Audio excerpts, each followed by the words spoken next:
Oke, kita mulai ya. Saya share screen terlebih dahulu.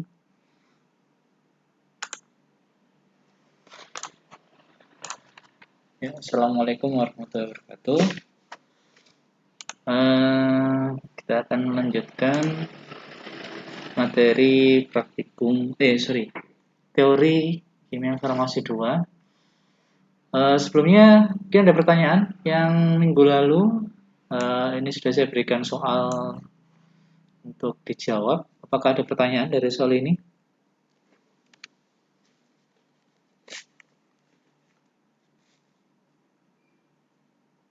Sudah dikerjakan semua? Ada yang belum? Saya belum sempat ngecek sih. Ya, ini untuk pembahasannya atau jawabannya kita bahas bentar ya. Nanti tolong saya di feedback ya kalau koneksi saya putus, silakan di kontak via WA ya. Ya, jadi untuk jawaban pertama seperti yang saya bilang kemarin, langsung aja pakai rumus A sama dengan min log T. Karena T-nya sudah ada, nggak perlu mau dibuat presentase juga boleh, atau langsung ini dimasukkan ke kalkulator sudah ketemu ya. Terus yang kedua ada persen transmitan. Nah, kalau dalam bentuk persen transmitannya kita bisa ubah dalam bentuk desimal, kita masukkan ke rumus min log T, sudah ketemu juga. Nah, ini juga yang nomor 3, ada A besar sampai dengan A kecil, B kecil, C kecil, tapi ini menggunakan lambang epsilon ya, jadi sama simbolnya absorptivitas. Bedanya epsilon ini biasanya satuannya menggunakan molar ya. Kalau yang A kecil biasanya menggunakan konsentrasi ppm atau konsentrasi yang lain, satuan konsentrasi yang lain. Jadi tinggal dimasukkan ke rumus sudah selesai. Pak Hani, mohon maaf, Pak, tidak ada Iya. suaranya. Mikrofonnya belum nyala, Pak. Mohon maaf. Oh iya iya.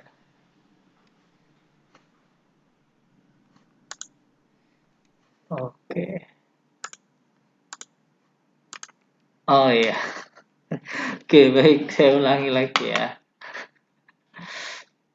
Baik, mungkin ada pertanyaan yang minggu lalu.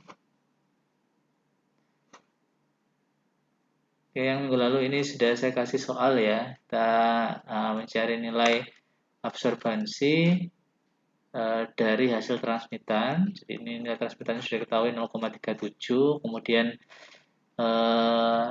yang kedua juga sama, tapi bedanya dibentuk apa ini ya? Satunya bentuk desimal, satunya bentuk dalam bentuk persen.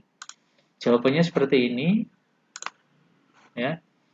Jadi langsung kalau sudah ketemu ada transmitannya, langsung kita masukkan ke rumus, masukkan ke kalkulator, dan selesai ketemu ya. Untuk dalam bentuk persen bisa kita ubah dulu menjadi desimal, baru kita masukkan rumusnya. Nah, sedangkan untuk yang soal nomor 3 ini menggunakan rumus yang A besar sama dengan A kecil, B kecil, C kecil. Tapi ini Pak, ini kok bentuknya kayak angka 3 kebalik ini. Ini istilahnya ada epsilon ya. Epsilon ini sama seperti absorptivitas, lambangnya A kecil juga. Tapi epsilon ini biasanya satuannya yang dipakai adalah ini molar pangkat men 1 ya. Satuan konsentrasinya dalam satuan molar. Gitu. Kalau yang A kecil itu biasanya satuannya dalam bentuk konsentrasi satuan yang lain. Jadi tinggal masukkan sebenarnya, gampang sekali. Oke, yang di Google Classroom belum sempat saya cek, tapi ini jawabannya saya rasa semuanya bisa ya, gampang kok. Ada pertanyaan mungkin? Untuk yang minggu lalu, mungkin ada yang masih belum jelas. Sebelum kita lanjutkan.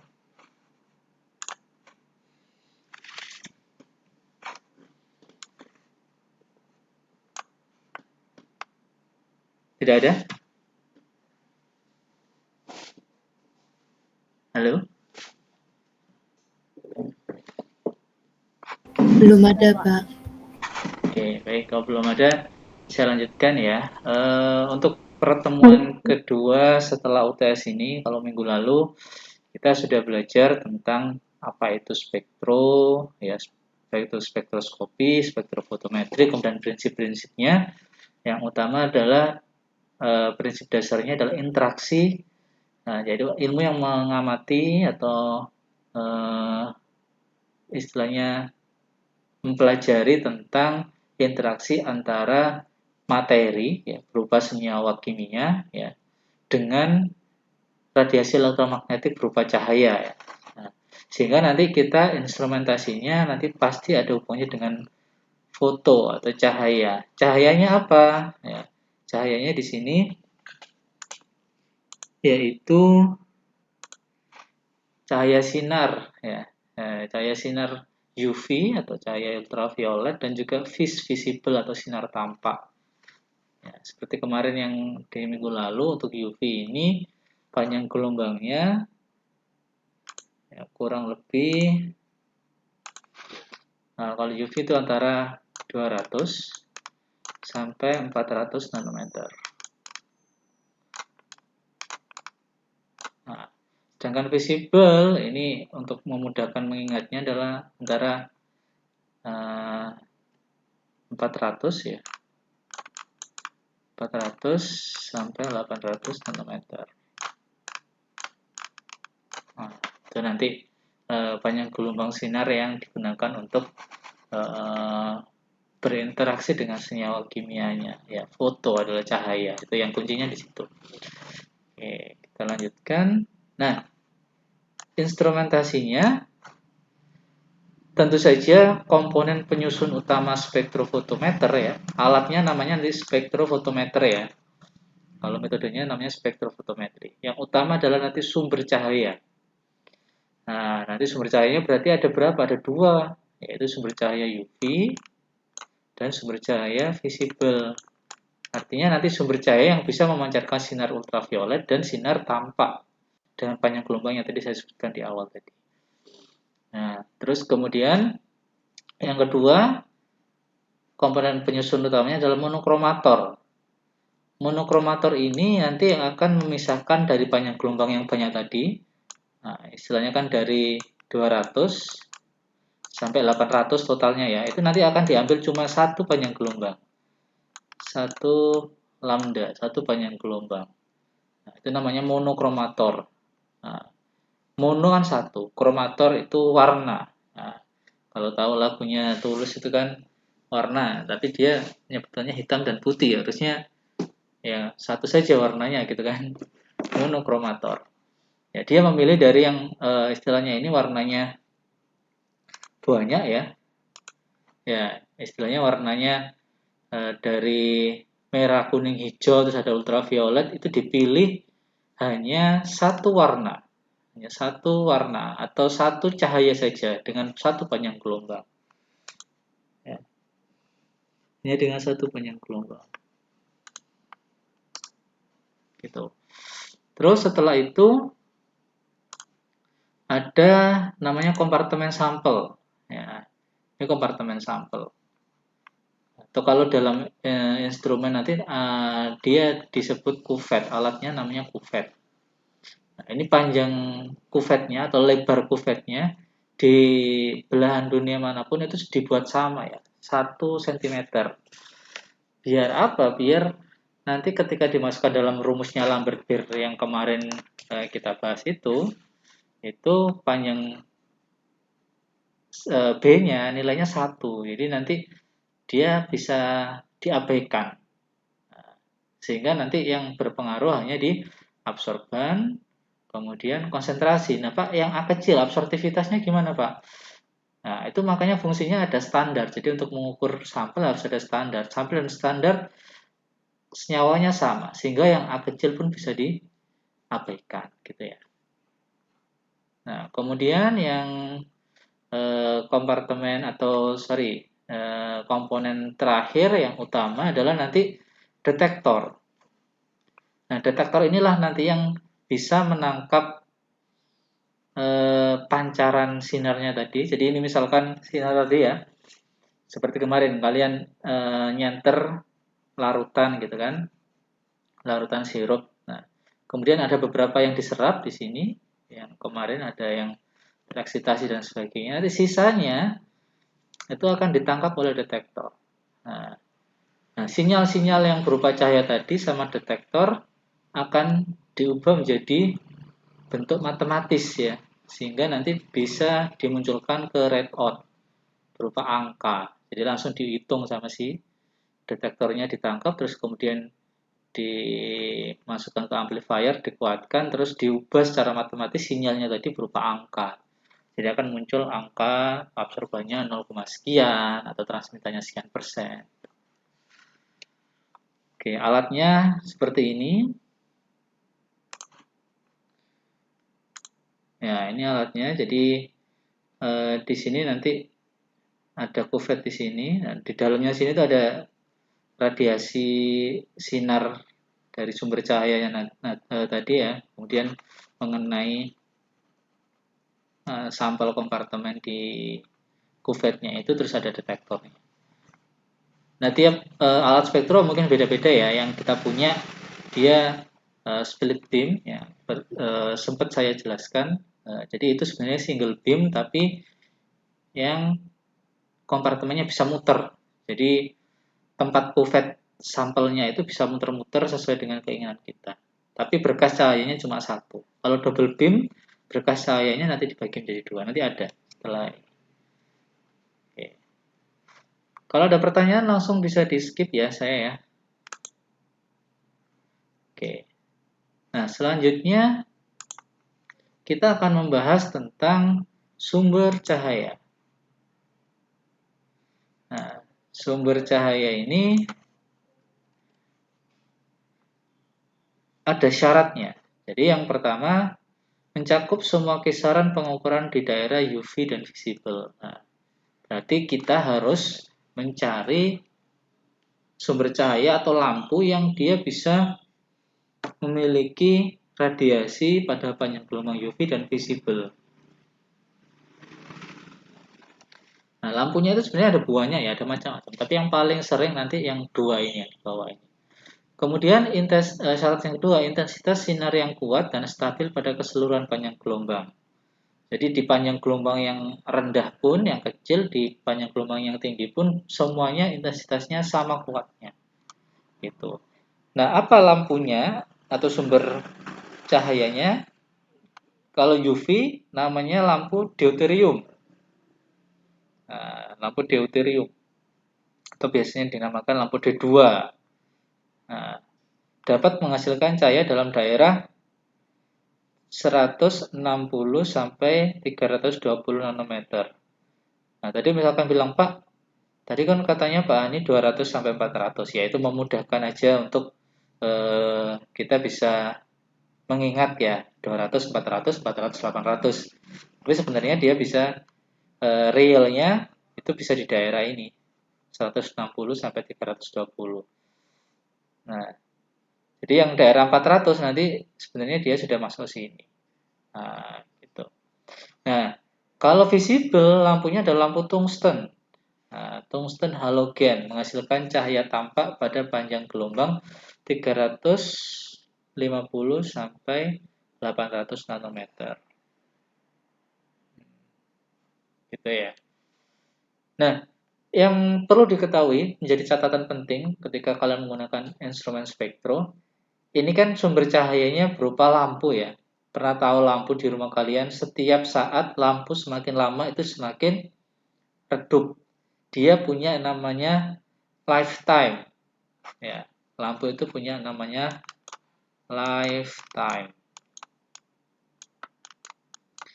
Lifetime, tahu istilah lifetime? Waktu hidup. Ya, waktu hidup. Jadi semakin lama lampu itu akan semakin meredup. Nah, sehingga untuk ketika kalian nanti mau melakukan praktikum atau penelitian, ketika menggunakan lampu ini ya, mau membandingkan antara standar dan sampel. Ini kan nanti sebenarnya prinsip dasar perhitungannya kan membandingkan antara standar dan sampel kan. Membaca standar, kemudian membaca sampel dan membandingkan nilai absorbannya. Ini harus dilakukan dalam waktu yang bersamaan. Ya. Prinsipnya adalah ketika kita melakukan di waktu yang hampir bersamaan, harapannya nanti intensitas cahayanya juga akan stabil atau tetap sama. Ya, sehingga nanti yang terbaca absorbannya nggak akan jauh berbeda. Tapi berbeda kalau misalkan kita menggunakan lampu ini ya, menggunakan instrumen ini di waktu yang berbeda. Misalkan satu kita gunakan mengukur standar di hari Senin gitu. Kemudian kita mengukur sampelnya di hari Sabtu. Itu kan hampir 1 minggu ya. Itu bisa terjadi kemungkinan penurunan intensitasnya. Jadi absorbannya yang terbaca di standar dan di sampel bisa jadi berbeda. Dan nanti mungkin bisa mengakibatkan bias hasilnya. Gitu. Nah Pak, kan selama 1 minggu itu kan nggak dipakai gitu misalkan. Ya itu mungkin bisa mengurangi ya resiko ada biasnya tadi. Tapi sebaiknya memang kondisinya benar-benar real di waktu yang bersamaan. Sehingga setelah mengukur standar langsung mengukur sampel di waktu yang bersamaan gitu ya. Jadi nanti kalau misalkan kalian mau penelitian itu menjadi catatan penting karena biasanya ada beberapa peneliti yang lupa gitu ya karena merasa oh ini pasti masih oke gitu kan. Nah, tapi perlu diingat bahwa lampu itu juga mempunyai lifetime.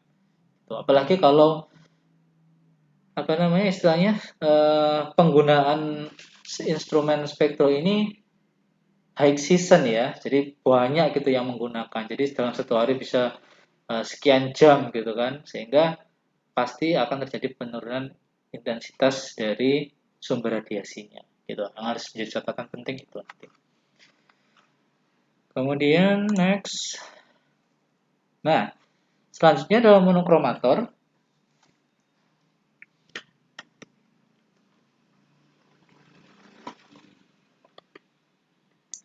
Ya, monokromator ini fungsinya adalah mengubah radiasi yang awalnya sumber cahaya yang tadi polikromatis ya, dari panjang gelombang yang 200 sampai 800 nanometer tadi, dipilih hanya satu panjang gelombang yang nanti akan dikenakan ke sampel atau ke dalam kuvet.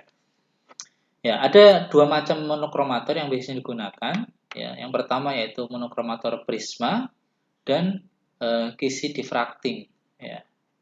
Nah, kisi diffraksi atau grating ya. Nah, kalau prisma itu mirip-mirip kalau kita misalkan kayak bikin pelangi gitu ya. Jadi ada satu sumber cahaya seperti di gambar ini ya. Nah, kemudian nanti dipakaikan prisma, kemudian nanti sumber cahayanya akan menyebar menjadi beberapa cahaya. Kemudian di sini ada semacam lubang kecil gitu ya. Jadi yang nanti akan ini yang bergerak. Monokromatornya juga bergerak, ini juga akan bergerak untuk memastikan hanya satu sumber cahaya, hanya satu panjang gelombang yang akan dipantulkan ke kuvet atau detektor nanti ini, ditekan oleh detektor. Jadi dia nanti bergerak. Nah, itu kalau prisma. Kalau yang kisi diffraksi itu mirip-mirip kalau kalian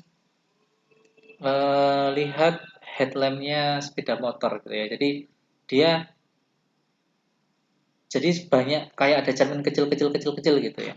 Jadi di situ nanti ada satu sumber cahaya yang nanti akan dipantulkan gitu ya, ada memantul. Nah, sehingga nanti di situ akan terpilih hanya satu panjang gelombang. Jadi ada ruangan yang dia punya banyak kaca di situ. Ya, dengan sudut-sudut yang berbeda. Itu kalau kisi diffraksi. Kemudian nah, yang umum dipakai memang yang isi diffraksi ini karena memberikan keuntungan dengan resolusi jauh lebih baik dibandingkan prisma. Jadi intensitas cahaya yang dihasilkan oleh isi diffraksi ini lebih baik dibandingkan dengan yang prisma karena yang prisma ini bisa dilihat itu semacam kayak dibiaskan gitu ya. Jadi dipantulkan dan dipecah gitu. Jadi intensitasnya menurun. Tapi kalau si kisi diffraksi intensitasnya hampir sama dengan intensitas awal yang dihasilkan oleh sumber radiasinya. Itu monokromator. Terus selanjutnya, nah ini kuvet. Kuvet ini saya rasa kalian juga pernah pegang ya. Nah ini pernah saya jelaskan juga kuvet itu ada dua macam. Ya, ada yang terbuat dari kuarsa atau kristalin silika ya. Ya sama-sama kacanya sebenarnya, tapi dia lebih halus lagi, bahannya lebih istilahnya bisa ditembus cahaya itu lebih baik gitu ya. Jadi dia digunakan untuk spektrum UV kalau kuarsa ini. Juga bisa digunakan untuk visible. Kalau kuarsa ini bisa digunakan dua-duanya ya. Nah, sedangkan untuk yang visible itu biasanya dengan menggunakan kaca biasa. Nah, tapi kalau kaca biasa ini tidak bisa digunakan untuk mengukur panjang gelombang di UV. Nah, beda. Kelihatannya sama Pak, iya sama, tapi dia berbeda penggunaannya. Ya.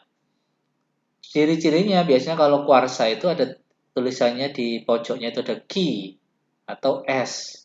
Nah, kalau nggak ada tulisannya sama sekali itu biasanya dia kaca biasa. Nah, kalau dari sisi keunggulan ya memang kuarsa jauh lebih unggul dibandingkan kaca ya. Kalau kuarsa bisa di UV, bisa di visible dan hasilnya hampir-hampir kayak nggak ada apa-apanya, yang terbaca hanya larutan yang akan kita ukur aja. Nah, tapi sedangkan yang dari kaca ini biasanya dia agak sedikit mengurangi intensitas cahaya yang masuk, itulah. Istilahnya dia agak sedikit buram lah dibandingkan dengan kuarsa. Dan tentu saja ini kalau dari sisi harga tentu saja lebih mahalan yang kuarsa, gitu kan. Nah, kemudian kuvet sendiri ada sisi buram dan sisi transparan. Yang buram ini fungsinya untuk dipegang ya, untuk menyiapkan. Terus kemudian sisi transparannya yang tidak boleh dipegang dan idealnya adalah dibersihkan dengan tisu lens ya, tisu kamera. Kalau jenengan atau kalian suka dengan kamera, untuk membersihkan lensa kamera itu ada tisu khusus ya, tisu kamera. Jadi nggak boleh pakai tisu biasa aslinya ya, tapi kalau di sini ya karena adanya tisu wajah ya kita pakai tisu wajah. Tapi paling nggak cari tisu yang halus ya, jangan tisu yang kasar. Nah, ini bentuk kuvetnya, tempat sampel, kuvet, ya, macam-macam sekali. Jadi ketebalannya semuanya tapi dibuat seragam, yaitu 1 cm. Bentuknya ada macam-macam.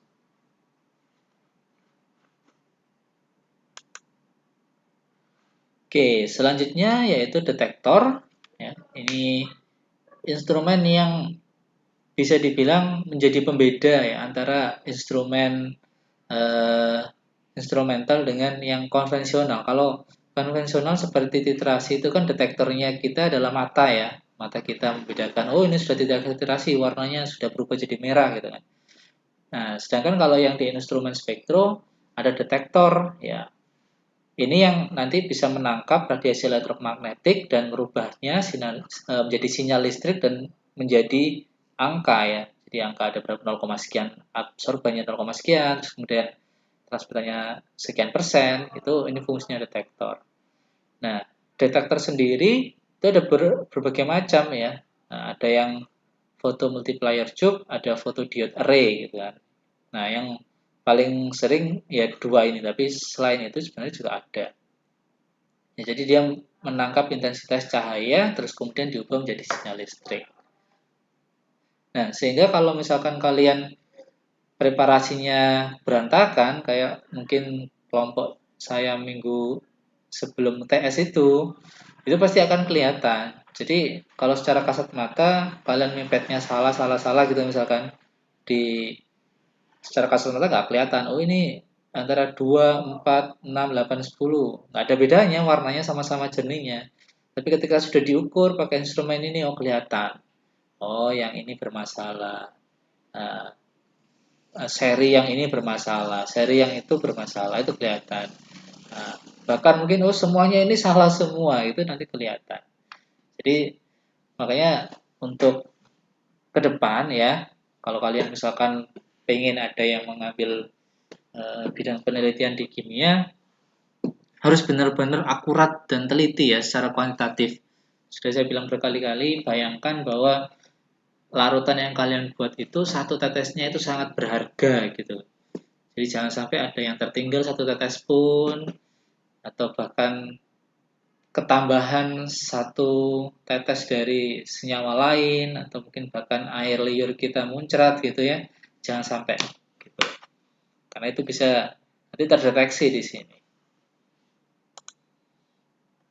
Nah, ini contoh dari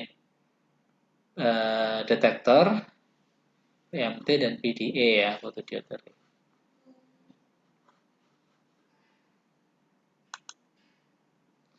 Oke, selanjutnya spektrofotometer juga dibedakan berdasarkan teknik optika sinarnya. Jadi yang kemarin juga sempat saya singgung ketika di praktikum.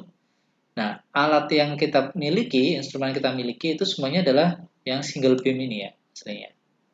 Nah, bedanya single beam sama double beam itu hanya berkas cahayanya saja. Jadi yang single beam atau optika sinar tunggal ini berkas cahaya dari radiasi sumber radiasinya sampai ke detektor itu menjadi satu garis lurus. Jadi satu garis lurus. Nah, sedangkan yang sinar ganda nanti ketika mau mengenai sampel itu nanti dibagi dua. Setelah dari monokromator itu nanti dibagi menjadi dua.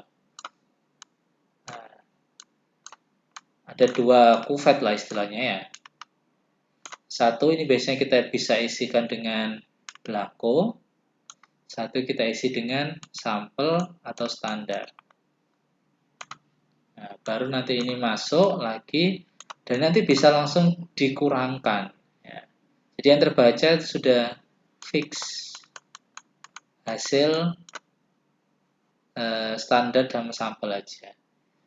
Nah, kalau di single beam kan kita harus ngukur belangko dulu, ya, kemudian diganti kompartemen satunya, ini baru standar, ganti kompartemen lagi, baru sampel. Dan kalau ini langsung. Jadi bedanya di berkas cahayanya. Ya, jadi berkas cahayanya pertama melewati sel pembanding, yang satunya dengan sel sampel. Ini juga bisa diisi pembanding juga, tidak hanya belangko, tapi ada pembanding di sini. Jadi langsung bisa teramati. Nah, detektor merespon cahaya neto dari kedua arah. Jadi yang sudah dikurangkan. Jadi misalkan ini kita setting sebagai belangko, ini kita setting sebagai standar atau sampel, nanti dikurangkan jadi fix gitu. Nah, bentuknya seperti ini. Jadi yang double beam setelah keluar dari monokromator, ya nanti ada dipantulkan dengan menggunakan beberapa kaca, kemudian dipisah gitu ya. Nanti terbacanya itu difference amplifier, jadi dikurangkan ya. Di detektor, setelah dibaca dikurangkan, nanti keluar di readout. Ini bentuknya yang double beam. Sedangkan yang single beam, ya dia hanya satu jalur saja ya, dari sumber radiasi melewat monokromator nanti ke sel reference atau sel sampel atau belangko ya cukup satu. Nanti mindahnya gimana? Ini kita kalau punya kita ada dua jenis ya. Yang jenis lama itu yang pakai manual ya, kita dorong masuk keluar itu seperti ini ya.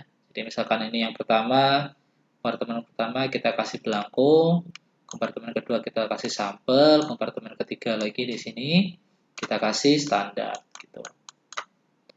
Kita pindah-pindah secara manual. Baru masuk ke dideteksi, masuk ke amplifier, terus kita baca.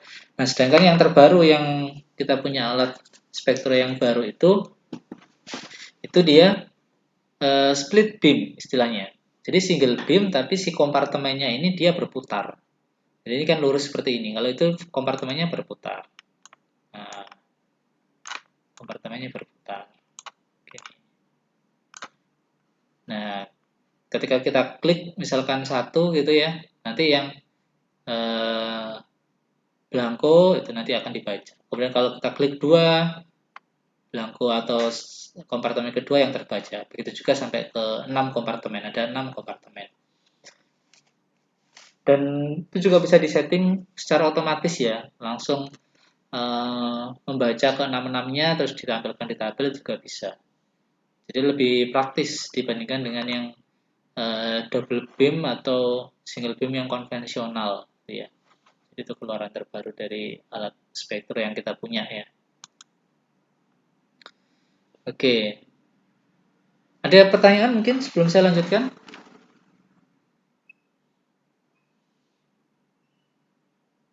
Belum ada, Pak.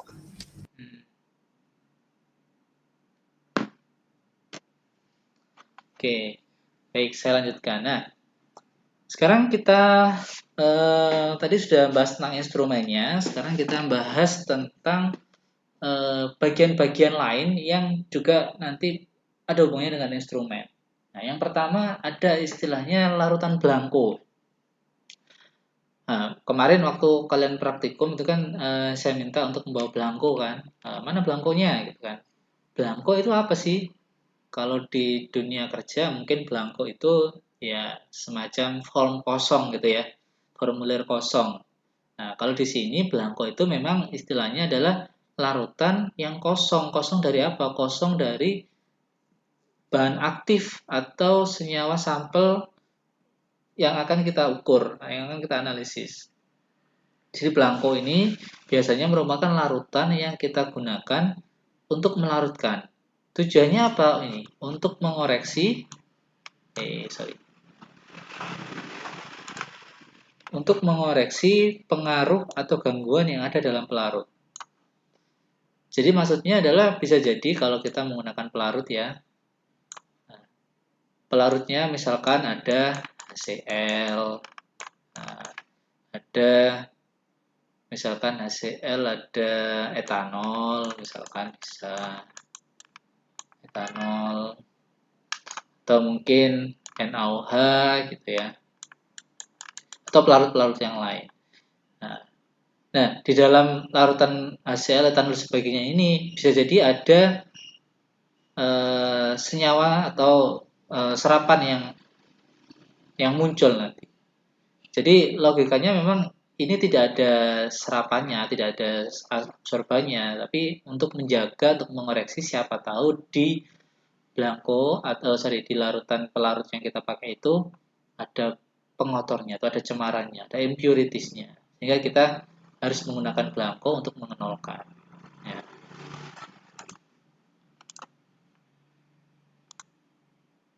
Ya, ibaratnya kita pengennya itu yang teramati di kuvet, ya, ini misalkan kuvet, itu kan ada sampel, ada pelarut gitu ya.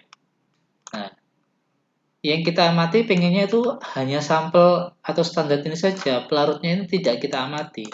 Sehingga kita perlu pakai ada belangko yang isinya pelarut untuk ini bisa dienolkan. Gitu. Jadi yang terbaca serapannya itu hanya serapan standar sampel ya, atau yang kita inginkan saja. Yang nggak kita inginkan pelarutnya hanya pembawa saja, gitu ya. Gitu intinya. Nah, ini larutan belangko merupakan pelarut yang digunakan dalam proses preparasi. Itu. Jadi kalau pelarutnya aquades ya aquades, kalau HCl ya HCl, kalau etanol ya etanol, dan seterusnya. Nah, kemudian belangko ini nilai absorbansinya harus 0. Nah, karena tadi ya kita nggak pengen ada serapan di sini. Absorbansinya harus 0. Kalau nggak 0 gimana Pak? Nanti kita harus ngeklik tombol 0, jadi harus dinolkan, harus dizerokan. Gitu. Nah, gimana caranya? Kalau di alat kita ketika mengukur belangko itu sudah ada pilihan untuk mengambil baseline. Nah, biasanya kalau kalian masih ingat, coba dibuka video-videonya yang kemarin sudah sempat nge-video sama saya, itu ada mengambil baseline. Nah, baseline itu artinya dia memang mengenolkan serapan-serapan yang ada. Jadi misalkan ada serapan di baseline kan, dinolkan. Gitu ya. Oke. Nah, itu tadi belangko. Yang kedua ada istilah spektra. Nah, ini yang kemarin sebenarnya sempat saya singgung di pertemuan sebelumnya. Dia dinamakan spektra karena itu adalah hasil interaksi antara senyawa dan radiasi elektromagnetik. Nah, reaksinya atau istilah responnya yang teramati apa? Yang teramati kan absorban ya. Jadi di alat spektrum nanti yang teramati pilihannya kan kalau nggak transmitan ya absorban gitu kan. Nah, tapi yang paling populer atau sering dipakai adalah absorban. Nah, spektra ini itu merupakan ciri khas ya, ini berupa grafik, ciri khas secara spesifik. Nah, artinya setiap interaksi antara senyawa dengan panjang gelombang dari instrumen itu diamati. Jadi serapannya siapa? Serapannya senyawa misalkan paracetamol gitu ya. Serapan dari paracetamol pada setiap panjang gelombang UV ataupun visible. Jadi setiap panjang gelombang dari 200 nanometer sampai 800 nanometer itu diukur. Jadi 201, 202, 203, 204 sampai 800 ya. 799 sampai 800 diamati terus di salah satu konsentrasi itu nanti akan membentuk grafik.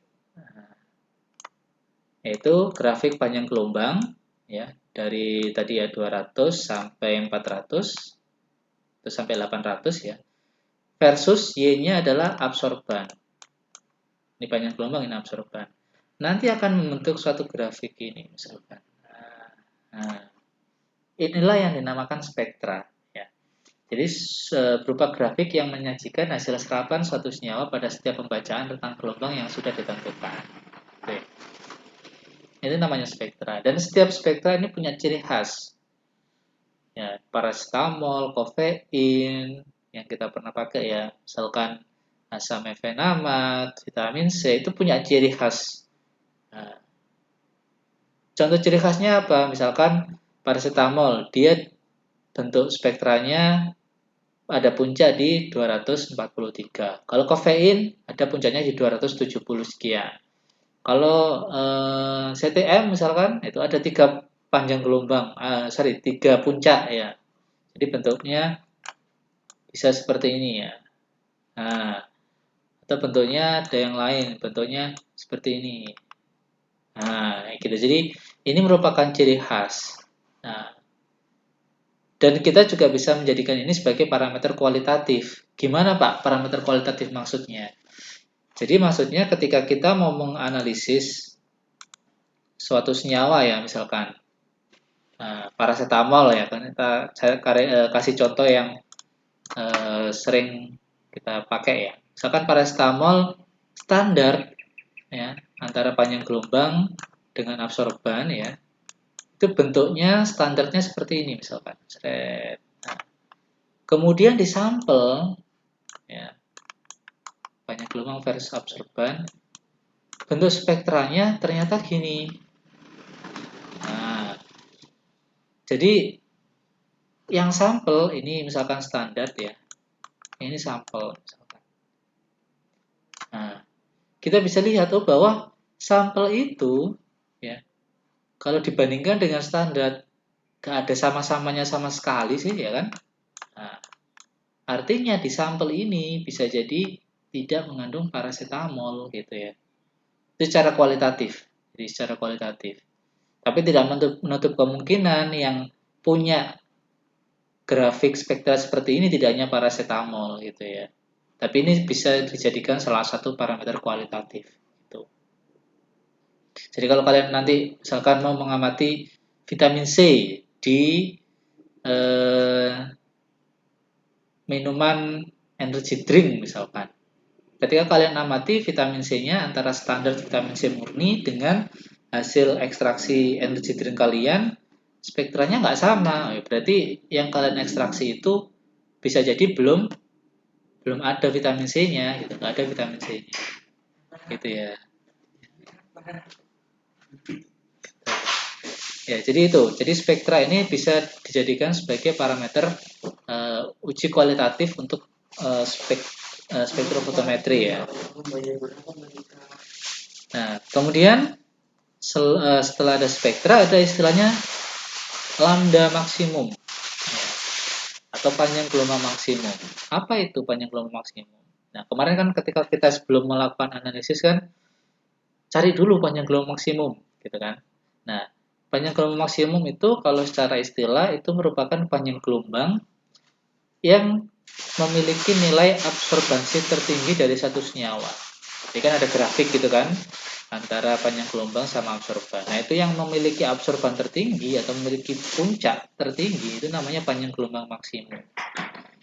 Nah, kenapa itu dijadikan pilihan ya? Karena dengan panjang gelombang maksimum itu nanti kita bisa melakukan pengukuran itu dengan maksimum. dengan baik gitu ya. Hasilnya akan baik ketika dilakukan di panjang gelombang maksimum. Nah, caranya seperti kemarin kalian waktu praktikum untuk mencari panjang gelombang maksimum itu kita melakukan tracing atau scanning ya pada panjang gelombang yang kita inginkan. Jadi kalau UV kita bisa tracing atau scanning antara 200 sampai 400, sedangkan kalau visible bisa dari 400 sampai 800 gitu. Nah, panjang gelombang maksimum ini biasanya digunakan untuk analisis kuantitatif dan validasi metode. Ya, jadi kita harus menentukan panjang gelombang maksimumnya itu berapa. Nah, apalagi validasi metode ini bisa sebagai kalau di spektro itu panjang gelombang maksimum itu bisa digunakan sebagai parameter spesifisitas atau selektivitas. Nah, apa maksudnya spesifitas atau selektivitas? Artinya, pada panjang gelombang tersebut itu bisa digunakan untuk menganalisis secara kuantitatif dengan hasil yang akurat dan presisi, gitu kan, tanpa diganggu oleh senyawa-senyawa yang lain. Nah, itu membuktikan bahwa metode yang kalian pakai itu metode yang valid, yang handal, gitu ya. Namanya ada parameter selektivitas atau spesifisitas. Nah, di validasi ini kadang-kadang ada beberapa peneliti yang tidak sama antara selektivitas dan spesifitasnya antara panjang gelombang maksimum dengan panjang gelombang terpilih, gitu ya. Nah, jadi untuk menentukan panjang gelombang untuk analisis kuantitatif tidak mesti kita harus di panjang gelombang maksimum. Kalau misalkan di panjang gelombang maksimumnya itu tidak menghasilkan hasil yang akurat dan valid, kita bisa menggunakan panjang gelombang yang lain. Terus kita bisa memilihnya di panjang gelombang terpilihnya ini. Ya, gitu.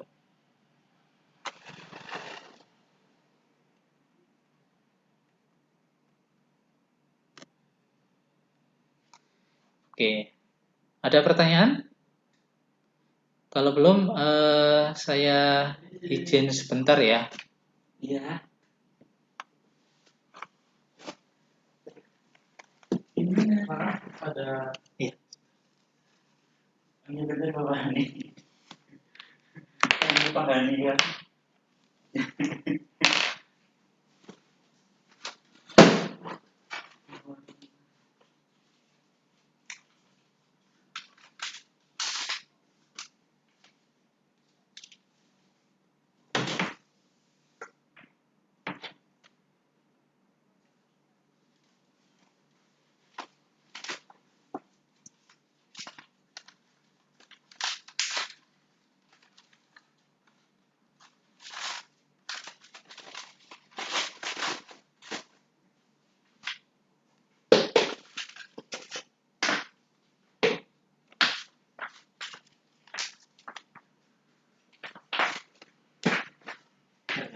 Iya Bapak Hani.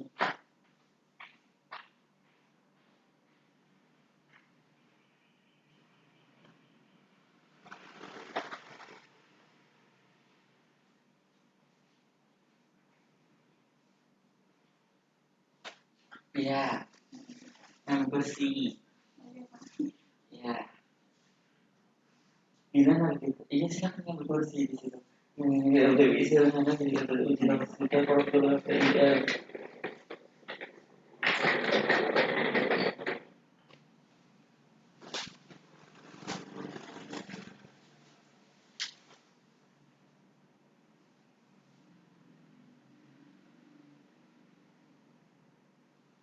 oh gitu.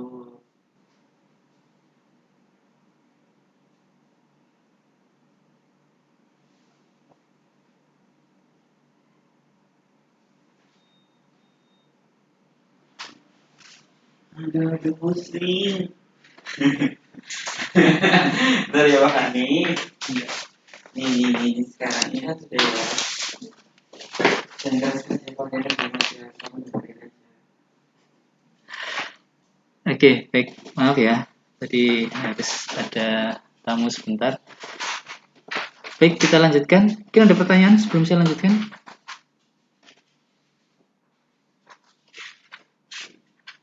Halo? Dengan nanti tadi. Halo, ada pertanyaan? Belum ada, Belum Pak. ada. Oke, belum ada ya. Oke, saya Iya, lanjutkan. Pak.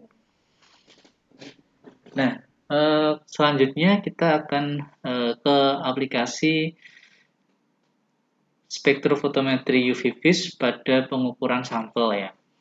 Jadi ketika kita mau mengukur sampel, baik itu nanti spektrovisible atau UV, ada syarat-syaratnya ya. Jadi misalkan kita punya sampel gitu kan. Nah, sampel ini kita harus ukur di mana, apakah di UV apa di visible. Nah, itu ada syaratnya. Nggak semuanya, terus Pak, saya analisisnya pakai UV aja atau pakai visible aja, nggak seperti itu. Ada syaratnya.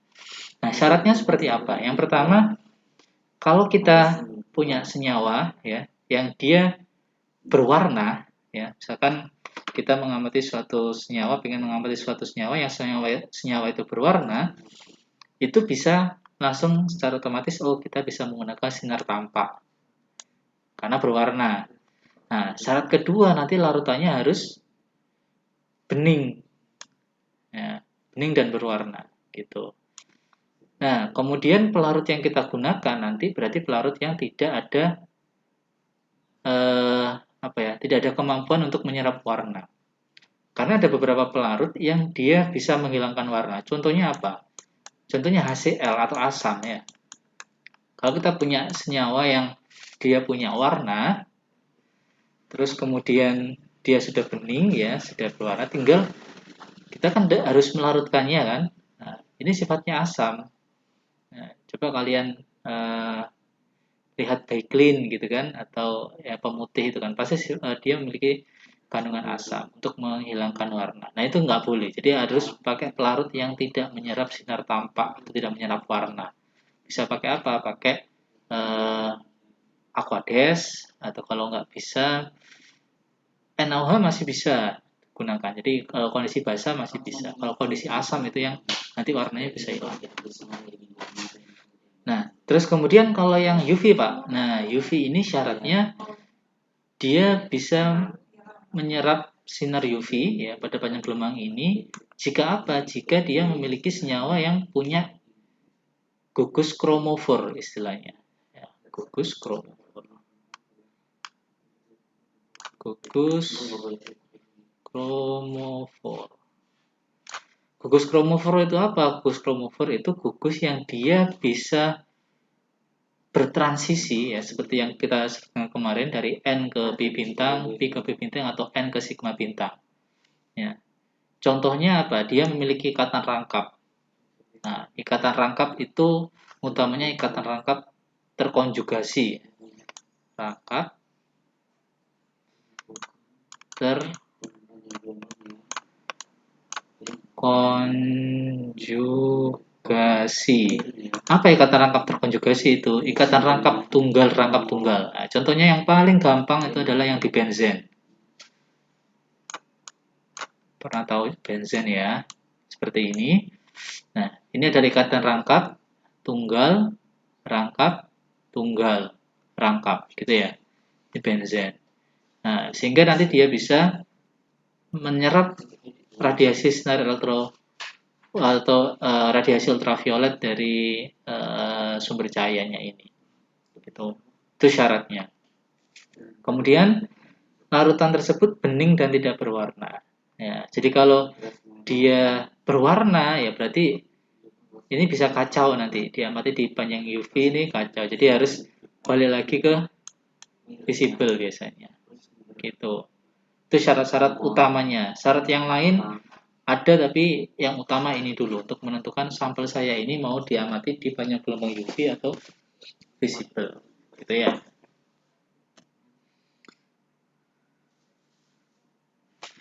Selanjutnya udah habis ya.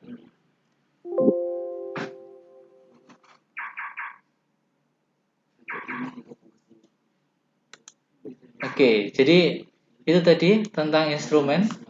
Jadi selanjutnya mungkin minggu depan akan lebih dijelaskan ke bagaimana cara untuk analisis atau aplikasi dari spektro untuk menganalisis di sediaan-sediaan atau sampel-sampel di bidang farmasi ya, nanti akan dijelaskan oleh Bu Vika. Jadi minimal untuk hari ini kalian bisa tahu instrumen dari spektro ya.